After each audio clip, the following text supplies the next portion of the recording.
भी रहे हैं। माननीय श्री पवन कुमार शास्त्री जी वो बच्चों को शिक्षा दे रहे हैं। मैं अनुरोध करूंगा हमारे मुख्य अतिथि से कि सरकार की तरफ से जो पहले से योग था उसको पुनः स्थापित करने की कोशिश करें। जैसे पहले संस्कृत और हिंदी में से जिसके अच्छे अंक आए वो सब्जेक्ट के मार्क्स लग जाते थे, Sanskrit as a additional subject चलती थी, उसको पुनः मान्यता दिलाई जाए ताकि बच्चे जो संस्कृत का ज्ञान अर्जित कर रहे हैं वो जब किसी न किसी रूप में सरकार द्वारा उसको मान्यता दी जाती है, सर्टिफिकेट के अंदर उसके अंक लगते हैं, तो उसको और प्रेरणा मिलती है और उस भाषा को फलीभूत होने का और मौका मिलता है। तो ये मैं अनुरोध करूँगा कि अगर ऐसा हो जाए तो इसके लिए कोई विशेष सरकार को कोई बजट नहीं चाहिए, खाली एक ऑर्डर निकालना है कि संस्कृत और हिंदी में से कोई भी बच्चा पढ़ सकता है। पहले दोनों ही पढ़ते थे, इसमें से अच्छे अंक लगते थे वो काउंट हो जाते थे। इतनी बातें कहते हुए मैं आप सबसे विदा लेता हूँ। आपका बहुत बहुत धन्यवाद। काफी समय से देख रहे हैं अमृतसर के एसएसपी भी रहे, डीएजी भी रहे, डीएजी भी रहे, आगे है और उनका बहुत बहुत धन्यवाद। यहाँ पहुँचने पर मैं गुजारिश करूँगा कि वो चंद मिनट के लिए आप सबको संबोधन करें। परमादरणीय राष्ट्रीय अध्यक्ष महोदय श्री कुमार जैन जी, श्री अशोक कुमार जी, पवन कुमार जी, श्री पीके मिगलानी जी, सुरेश कुमार जी, पवन कुमार जी, यशदेव जी, राजकुमार शर्मा जी, हमारे प्रिंसिपल राजेश प्रभाकर जी, मैडम रमा महाजन जी, रीना ठाकुर जी, राजकुमार मिश्रा जी, हमारे बहुत ही आदरणीय अतिथिगण, सभी प्रेमी और सारे तत्वों, आज के दिन की आप सभी को बधाई हो। एक सप्ताह से करा रहे हैं पिछले संडे से और आज का समापन हो रहा है और विशेष करके मैं आयोजक मंडल को इस अवसर पर देखूंगा कि देखिए आपने बहुत बड़ा काम किया है। कारण कि देखिए बोलना सुनना बहुत आसान होता है, प्लानिंग करनी पड़ती है और चाहे आपका जो कल्चर है मतलब चाहे जितनी भी प्रगति हुई है मैं उस प्रगति के लिए आप लोगों को दिखाई दूंगा कि अगर आप एक रेखा भी खींच करके चलते हैं तो कभी वो चल के आप देखिए वो मतलब बहुत कुछ मतलब बड़ा से बड़ा रूप धारण करेगा। और हम सभी ये कहते हैं कि संस्कृत की दुर्दशा हो रही है, क्यों हो रही है? संस्कृत के लेक्चरर हैं और जो टीचर्स हैं कॉलेजेस में उनको हिंदी का टीचर बना करके कहीं और ट्रांसफ़र कर दिया जाता है। हमारे गवर्नमेंट कॉलेज में भी ऐसे ही हुआ।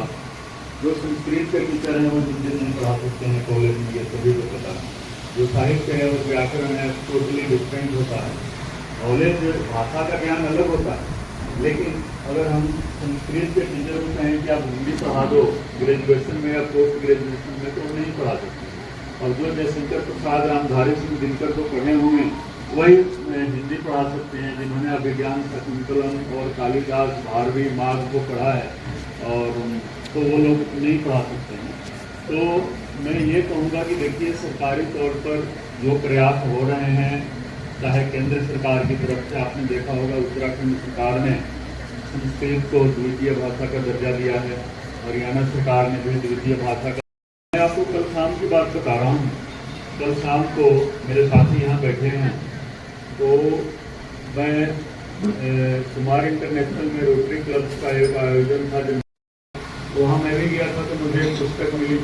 जब मैं वहाँ से निकला कहीं और जाना था तो पुस्तक को मैं छोड़ दिया। तो आज सुबह में मैंने उसको किताब सामने रख दी कि ये 6 श्लोक आपको याद करना, ठीक है। IPS करता है, कोई IRS करता है, एग्जाम एक ही होता है, एक ही एग्जाम से सिलेक्शन होता है। तो जब मैंने संकल्प लिया कि IAS IPS करना है तो मैंने पोस्ट ग्रेजुएशन में संस्कृत सब्जेक्ट ले लिया। आसान काम नहीं था क्योंकि मैट्रिक के बाद में इंटरेस्ट नहीं था संस्कृत, मैंने सीधा पोस्ट ग्रेजुएशन में संस्कृत सब्जेक्ट ले लिया और जो UPSC का सिलेबस है उसके हिसाब से मैंने तैयारी की और मैं मैथमेटिक्स का स्टूडेंट। तो अगर मैथमेटिक्स और संस्कृत एक साथ पढ़ा जाए तो कोई रोक नहीं सकता है हमें आपको। चाहे आप चंद्रयान आप बनाएं, ज्योतिषी बनाएं, एवं बनाएं, हर सामग्री आपको हमारे ग्रंथों में है, सब कुछ है। और आप देखेंगे कि संस्कृत भाषा का जो व्याकरण है वो सबसे वैज्ञानिक तरीके से व्याकरण लिखा, चाहे पंजाबी में और संस्कृत में अर्थ बोलेंगे और अंग्रेजी में एक बोलेंगे। वैसे ही सात है, सात है, सात क्या तो संस्कृत में क्या बोलते हैं सप्तम, और अंग्रेजी में क्या बोलते हैं सेवन। ऐसे ही 6 है, 5 है। परिवार में अगर 4 भाई हैं, 5 बहनें हैं तो सभी बराबर हैं, माँ बाप के लिए सभी बराबर हैं, तो भाषाएं भी सारी बराबर हो। तो इसलिए ये भी कहना कि इस भाषा के चलते ये इस भाषा का विकास नहीं हो रहा है, ये गलत है। और जो लोग ऐसा कहते हैं वो अपने साथ भी धोखा करते हैं और धोखा खा जाते हैं। मैंने यही मतलब सबको मैं बोलता हूँ कि संस्कृत भाषा का किसी और भाषा के साथ कोई कंपेरिजन पढ़ाइए, चाहे उसका एग्जाम हो चाहे नहीं। आप देखें कि जिसका एग्जाम नहीं होना है उसको बच्चे ज़्यादा अच्छे तरीके से पढ़ते हैं और सीखते हैं। थोड़ा थोड़ा प्रभाकर स्कूल से भी हमारे जो राजेश प्रभाकर जी हैं, मैं आपसे भी आग्रह करूँ कि कम से कम 5वीं क्लास, 6वीं क्लास, 7वीं, 8वीं क्लास के बच्चों को थोड़ा सा मतलब हफ्ते में 2 दिन ही है हम अगर संस्कृत का बेसिक, संस्कृत से सरल कोई भाषा नहीं है, कठिन से जाएंगे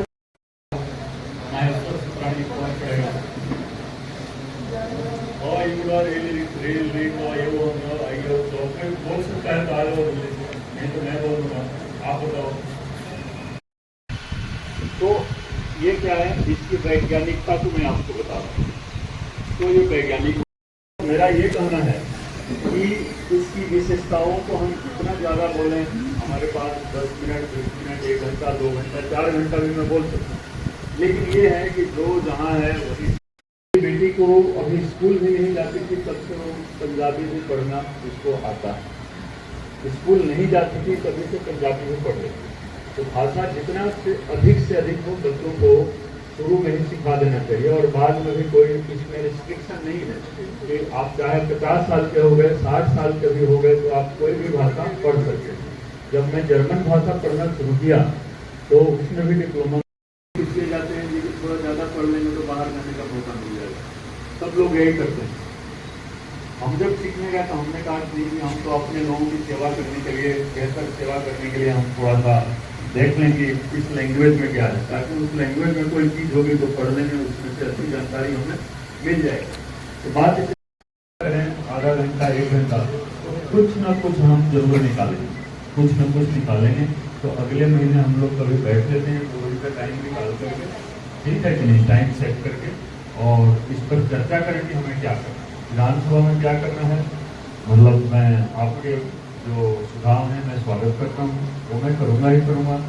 और सरकार में क्या करना है, मुझे तो जितनी ताकत मिलेगी मैं उस चीज़ का, आप देखेंगे मुँह से बोलने का कोई फ़ायदा नहीं होता है, तो आगे का कार्यक्रम चलता रहे। आज के प्रयास को मैं सराहना करता हूँ और आप सभी का धन्यवाद करूँगा कि आप सभी इस मौके पर आए हैं।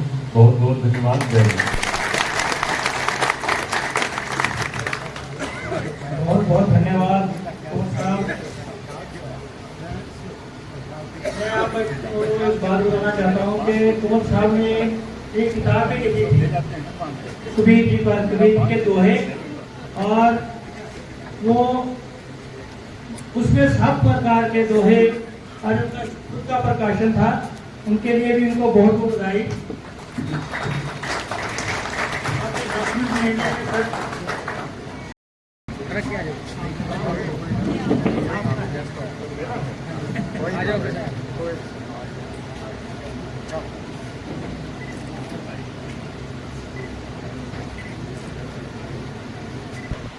एकम जोत कौर आगे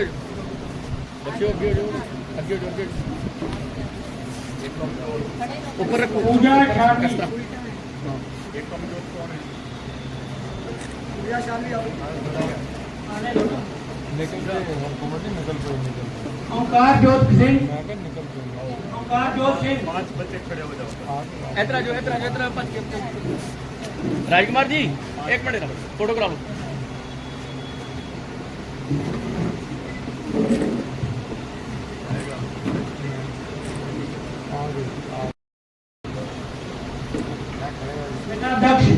उनके बाद संजना वीकेसी सीनियर सेकेंडरी स्कूल की ओवंडी से, भूमिका परमार माधव विद्यान के स्कूल से, लीना से,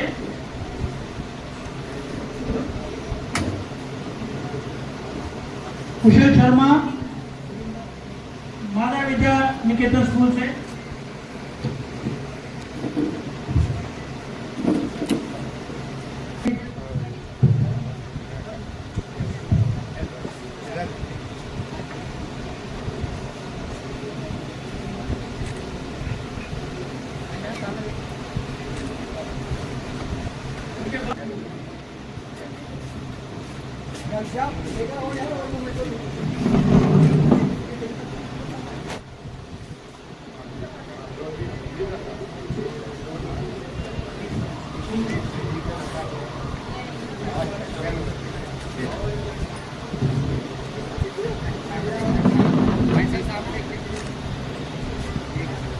तैयार हैं,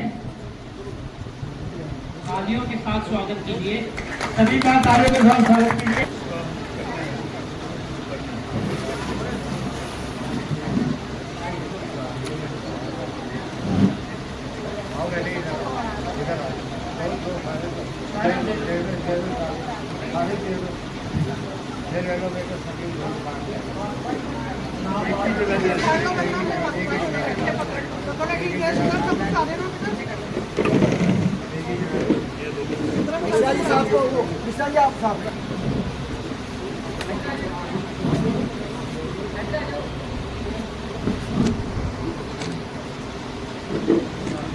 ये सभी राजकुमार मिश्रा जी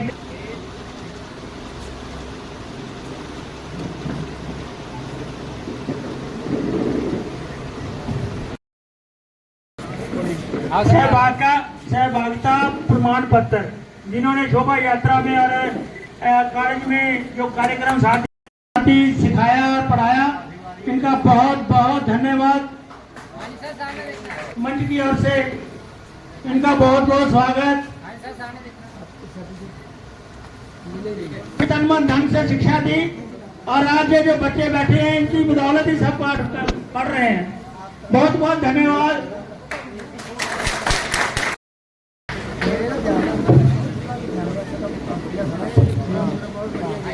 हमारे बीच पंजाब के सिर से ममता बहन जी आए हैं, उनका बहुत बहुत तहे दिल से स्वागत।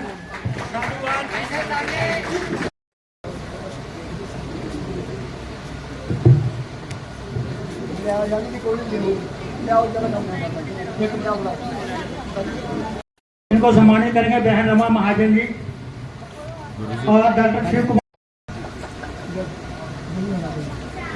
उनके बाद प्रिंसिपल हरप्रीत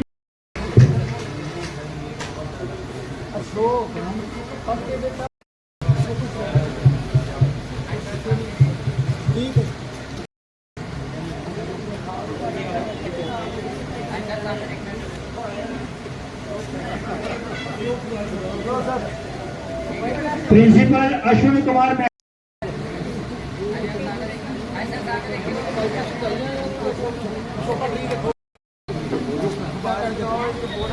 बहुत बहुत स्वागत, तालियों के साथ। बहुत ही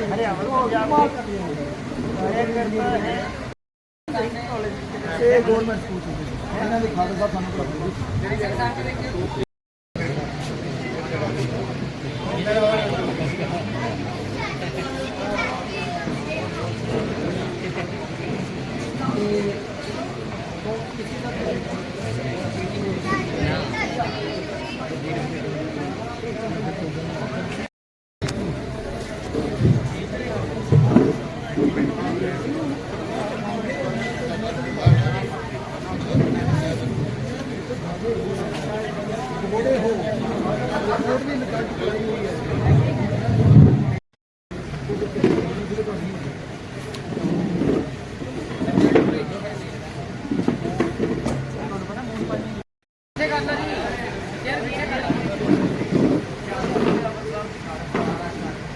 ऐसा सामने देखना सारे हो जाना।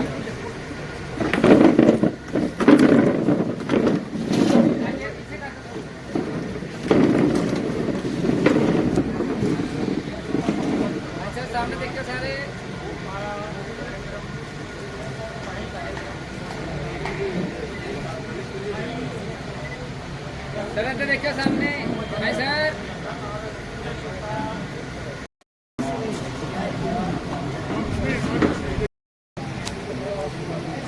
मैं राय कुमार शर्मा, अखिल भारतीय संस्कृति विकास परिषद का राष्ट्रीय प्रवक्ता, आज सबको बहुत बहुत बधाई देता हूँ कि आज हमारा जो साप्ताहिक कार्यक्रम है संस्कृति का वो संपन्न हुआ है, जिसमें पूरे सप्ताह में हमारी ये संस्कृत क्लासें लगती रही हैं और वक्रा पर्यावरण पर, जैसे ही पर्यावरण हो गया, पानी का हो गया, उनमें क्लासें लगी और उन बच्चों को यही ज्ञान दिया गया कैसे हम अपने संस्कृत का विकास करें, प्रचार करें और किस तरह हमें ये संदेश हमारा संस्कृत वाला घर घर पहुँचे, इसी पर विचार वटांदरा किया गया।